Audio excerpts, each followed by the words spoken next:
10th ಮುಗಿಸಿದ ಕೂಡಲೇ ಮಕ್ಕಳಿಗೆ ಒಂದು ಕನ್ಫ್ಯೂಷನ್ ಸ್ಟಾರ್ಟ್ ಆಗುತ್ತೆ.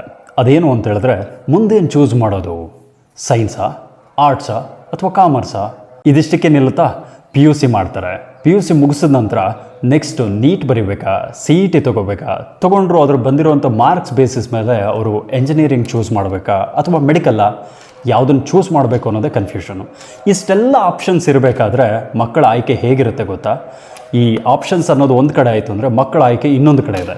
ಪೇರೆಂಟ್ಸ್ ಇನ್ಸಿಸ್ಟ್ ಮೇಲೇನೋ ಅಥವಾ ಹೆಚ್ಚಿನ ಫ್ರೆಂಡ್ಸು ಈ ಒಂದು ಕೋರ್ಸ್ನ ತಗೋತಾ ಇದ್ದಾರೆ ಅಂತನೋ, ಅಥವಾ ಈ ಕೋರ್ಸಲ್ಲಿ ದುಡ್ಡಿಲ್ಲ ಇನ್ನೊಂದು ಕೋರ್ಸಲ್ಲಿ ಯಾವುದೋ ದುಡ್ಡಿದೆ ಸೊ ಅದು ಬೆಟರ್ ಚಾಯ್ಸ್ ಇರ್ಬೋದು ಅಂತನೋ, ಅಥವಾ ಈಗ ಟ್ರೆಂಡ್ ಏನು ಹೇಳ್ತಾ ಇದೆ most of the people are going for this course ಈ ಥರನೋ.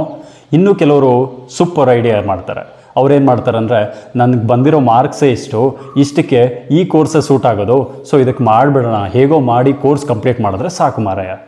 ಸೊ ಈ ಒಂದು ಐಡಿಯಾಲಜಿ ಇಟ್ಕೊಂಡು ಕೋರ್ಸ್ ಸೆಲೆಕ್ಟ್ ಮಾಡಿದ್ರೆ think of the end result. You will land in a career not by choice but by a chance. You know what? Selecting the wrong combination would lead to study stress, lack of interest, poor academic performance, ಆಮೇಲೆ self ಕಾನ್ಫಿಡೆನ್ಸ್ನ ಕಳ್ಕೊಂಡು ಓದು ನನ್ನ ಭಾಗ ಅಲ್ಲ ಅಂತ ಬಿಟ್ಬಿಡ್ಬೇಕಾಗುತ್ತೆ. That's where DMIT comes in handy. ಒಂದು ವೇಳೆ ನಿಮ್ಮ ಮಕ್ಕಳಲ್ಲೇನಾದರೂ ಸೆಕೆಂಡ್ PU ಅಥವಾ SSLC ನಂತರ ಏನು ಚೂಸ್ ಮಾಡಬೇಕು ಅನ್ನೋ ಏನಾದರೂ ಕನ್ಫ್ಯೂಷನ್ಸ್ ಇತ್ತು ಅಂತ ಹೇಳಿದ್ರೆ you can get the DMIT analysis done.